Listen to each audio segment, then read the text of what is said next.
Greetings to all Celtic supporters tuning in today. There's plenty to talk about, and we're diving straight into it with a story that's been buzzing all week. The long-awaited homecoming of Kieran Tyranny, one of Celtic's most beloved academy products, has hit an early and worrying snag.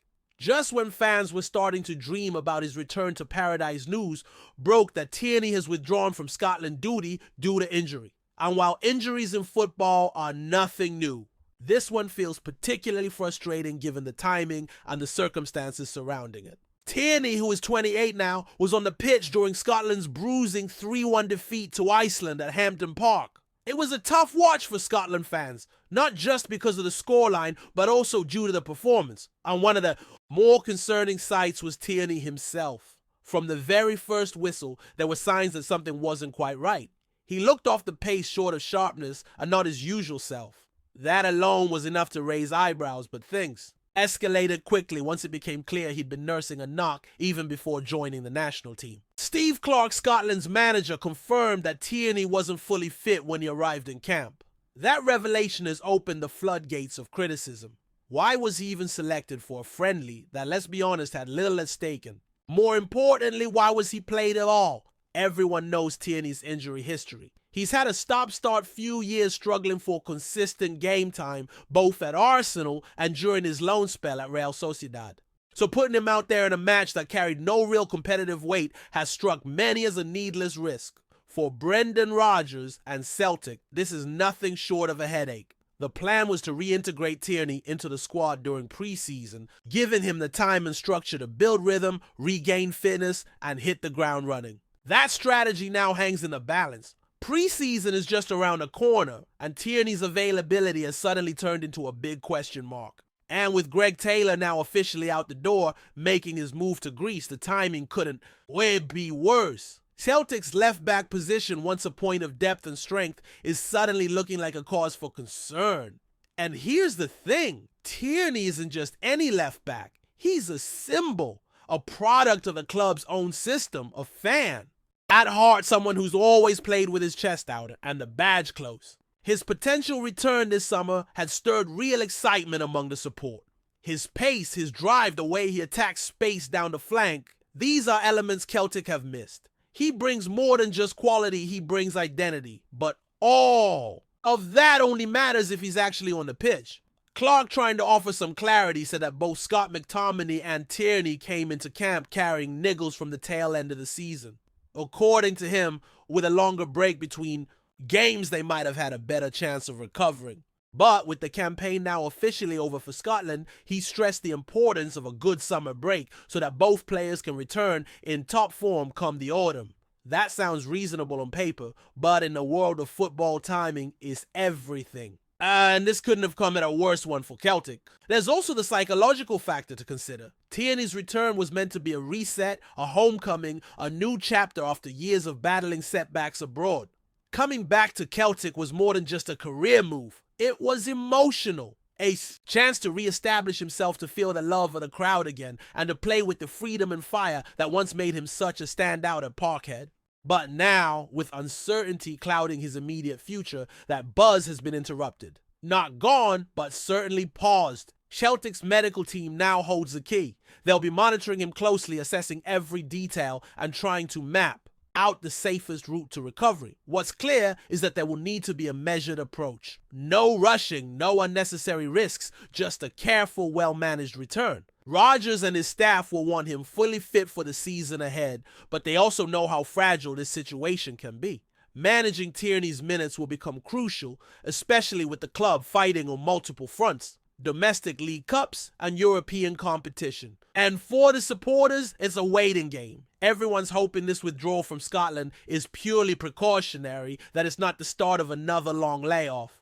But those worries are real, and understandably so. They've seen this story before, and no one wants a repeat. The optimism surrounding Tyranny's return hasn't faded, but it's been forced to hold its breath. The reality now facing Celtic is that they're walking a tightrope, with Tyranny balancing between the excitement of his return and the ever-present fear that injury could strike at any moment. It's a familiar feeling for fans who've watched his career closely since he burst onto the scene as a fearless teenager. Back then, he was all energy and determination, charging down the left flank with no regard for reputation or risk. That raw, unfiltered passion turned him into a fan favorite almost overnight. But the years that followed, filled with highs and interruptions, have reshaped the conversation around him. At Arsenal, Tyranny had moments of brilliance, especially early on when it seemed like he was destined to become a permanent fixture in their backline. His leadership, even at a young age, stood out. But as the seasons went by, the recurring injuries chipped away at his consistency. Every time he built momentum, something would halt it. That pattern followed him to Spain, where his loan at Real Sociedad offered a fresh environment, but once again, physical issues limited his impact. By the time summer came around and the possibility of returning to Celtic surfaced, there was a sense that this could be his chance to reset everything, to come home, regroup, and find stability where it all began. But now the challenge is greater than ever. The pressure on him is not just about performance, but about durability. Can he play a full season? Can he be relied upon when the schedule gets congested and the stakes rise? These are the questions Celtic's coaching staff and medical department will be asking daily. They know what a fully fit Tyranny can bring: leadership, pace, grit, and a genuine connection to the supporters that money can't buy. But they also know that banking on him without a reliable backup plan would be naive, especially with champions. League qualifiers looming and a demanding domestic campaign ahead. Greg Taylor's exit has only amplified this concern. While Taylor was never universally adored by the fan base, he provided consistency. He stayed fit, did his job quietly, and allowed the system to function. With him gone, the left-back position has become one of the most scrutinized areas of the pitch. And with Tyranny's fitness in doubt, the urgency to find cover, or potentially even a new starter, has grown. The transfer window will no doubt bring movement, but that too takes time. And Celtic's early season fixtures won't wait for anyone. Behind the scenes, Brendan Rodgers and his staff will be working on contingency plans, whether that means shifting someone internally, promoting from the academy, or dipping into the market. One thing is clear: they cannot afford to be caught short. And all of this planning circles back to one man. Tyranny, despite everything, remains central to what Celtic hope to build this season. His experience both in Scotland and abroad is unmatched among current options. His ability to influence games from the back, to overlap with aggression, to deliver dangerous crosses and inspire teammates, it's all still there. But again, only if his body holds up. The club's medical team will likely devise a specific program for him, tailored to strengthen his weaker areas and reduce the risk of recurrence. That means careful load management, potentially sitting out some matches that others would breeze through, and constant monitoring during training. It's a delicate balance, keeping him involved enough to maintain rhythm, but not so much that he breaks down again. Celtic has navigated this kind of situation before, but rarely with someone of Tyranny's symbolic weight. Supporters, meanwhile, are split. Now, there's a huge amount of goodwill towards Tyranny. That's undeniable. Many see his return as a full circle moment, a romantic story in a sport that's increasingly transactional. They want him to succeed, not just because he's talented, but because he represents something deeper, a connection to the club's values, to its past, and to a style of football that's been missed. But there's also realism. Some fans are wary, unsure if investing emotionally in his return is wise, given how often he's been sidelined. It's a tension that reflects the broader mood around the team right now. Hopeful, but cautious. Adding to this complex picture is the player himself.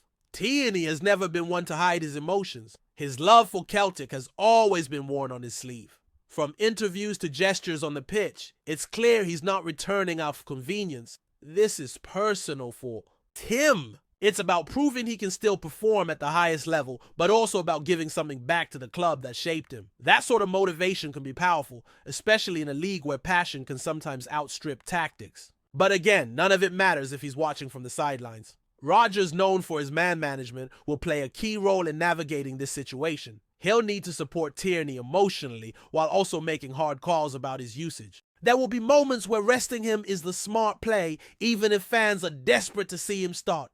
The messaging will be crucial, both internally and publicly, keeping expectations in check while still making it clear that Tyranny is a vital part of the team's plans. Looking ahead, the hope is that this current issue is minor, that pulling out of the Scotland squad was a precaution, not a red flag. Clark's comments suggest as much, hinting that with a bit more recovery time, Tyranny might have featured. But even if it is minor, it's a reminder of how fragile this comeback really is. Every training session, every friendly, every minute on the pitch will be scrutinized. There's a lot riding on the next few months. Celtic are gearing up for another season where the margins will be razor thin. Domestic dominance is never guaranteed, especially with rivals strengthening and smaller clubs capable of causing upsets. Europe, as always, remains a dream and a challenge. For Celtic to succeed on all fronts, they need their best players fit and firing, and Tyranny, when healthy, is undoubtedly one of them. If everything goes right, this could be one of the stories of the season. A homegrown hero returning, overcoming adversity, and leading the charge in green and white once again. But there's a long way to go before that becomes reality. For now, it's about patience, planning, and managing the moment. Tyranny's story at Celtic isn't finished, but whether it becomes a triumphant second chapter or a tale of what could have been depends on what happens next. Before we proceed, subscribe to our channel and enable notifications to receive all exclusive news about Celtic FC. Don't miss any details about your favorite team. It's extremely important for Celtic FC fans. Whispers are swirling once more in the corridors of Celtic Park as Daisuke Maatas, the ever-persistent and lightning-fast forward, appears to have poured cold water on speculation surrounding a potential exit from the club.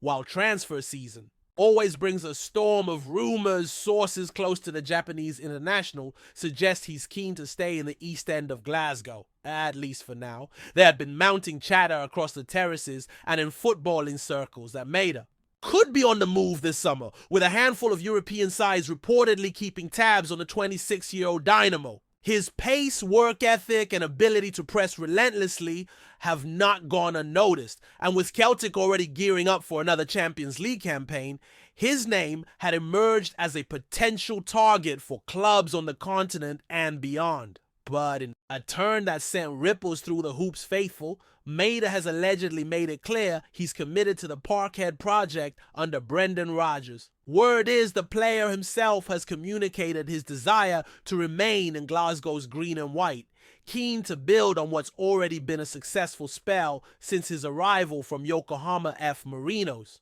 Though no official club statement has been made, the notion of MAEDA staying is beginning to feel less like wishful thinking and more like a firm intention. Whether it's the pull of Champions League nights, the backing of the Celtic support, or unfinished business in the Premiership, insiders hint that MAEDA sees his immediate future firmly rooted at Paradise. Still, as anyone who follows Scottish football knows, these things can change quickly. Agents speak, offers come in, and clubs recalibrate their strategies. So while today's talk suggests MAEDA is staying put, one never says never in this game. The summer window hasn't even properly opened yet, and with it comes the usual drama, phone calls behind closed doors, and sudden twists that catch even the sharpest punters off guard. For now, Celtic fans can take heart from the latest buzz. MAEDA's not going anywhere. But as the saying goes in the East End, keep one eye on the park and the other on the rumor mill. Hello fam! Don't forget to like and subscribe to the channel, as it means a lot to Celtic FC. Also, share your opinion about the news in the comments below. See you in the next video.